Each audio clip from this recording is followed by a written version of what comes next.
Hey, what's going on, guys? Welcome to our very first extended mobility minute. This is going to be a great way for me to give you a little bit more in terms of tools to help you out on a day-to-day basis. So, just earlier, if you checked out the Instagram feed, if you haven't, go check it right now and then come back here. We were talking about wrist mobility. So when we talk about the wrist mobility, we said that what we wanted to do is we wanted to anchor in that forearm as vertically as possible, get a good grip in that wrist, and then get some awesome rotation going on there, guys. Okay, so it's super important, just to add on to this wrist mobility factor, that we want to ensure that the forearm is vertical and it's anchored in. If it's not anchored in or it's not vertical, what ends up happening? We're not really mobilizing our wrist, we're just kind of moving our hand around. It doesn't really help you, all right? So by having it vertical, we can see that plane of motion that it works within.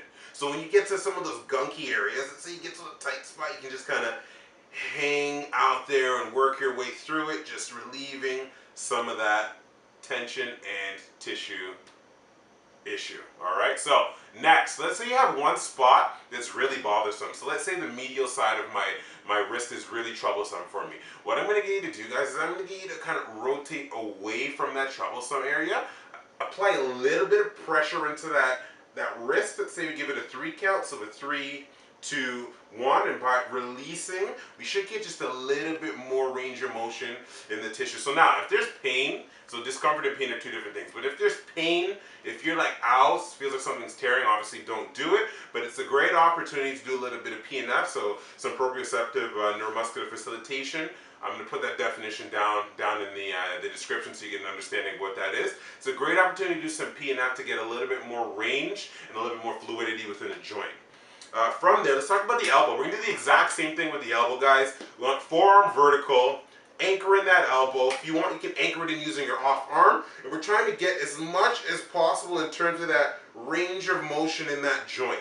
All right, as much as we can in that range of the motion in that joint of the elbow. So one thing that you'll notice is when I'm rotating, you see my shoulder start to pop up on me.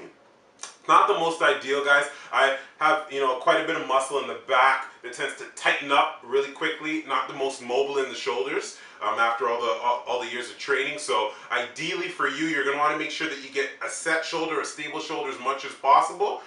For people who tend to weight train or strength train a little bit more, you're going to find it a little bit harder to get there. But the more stable you are, the easier it will be to kind of get into that joint, and you can feel the clicks and pops working their way through.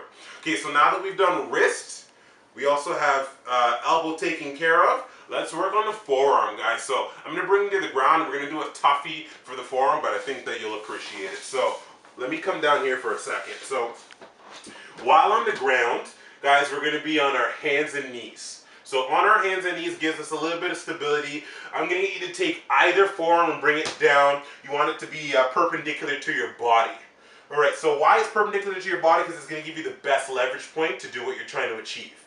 Next, you're going to take your opposite leg. So if I have my left arm, we're going to have our right leg in this action piece here. So if you're focusing down on what's going on here, guys, you're going to take your right leg and place it right into the forearm. So you notice instantaneously, my hand curled up. Why? Because of the amount of tension that I'm placing in some of the tightest areas and spaces of the body. So, guys, for some of you people that are what we call the trigger finger people, the mouse pointers or the phone clickers, it's a great mobilization tool for you to use to help yourself kind of get back on track. By loosening the forearms, you will relieve the wrist as well as the elbow tension, and you're going to really restore some of that fluidity, that basic fluidity that you were born with.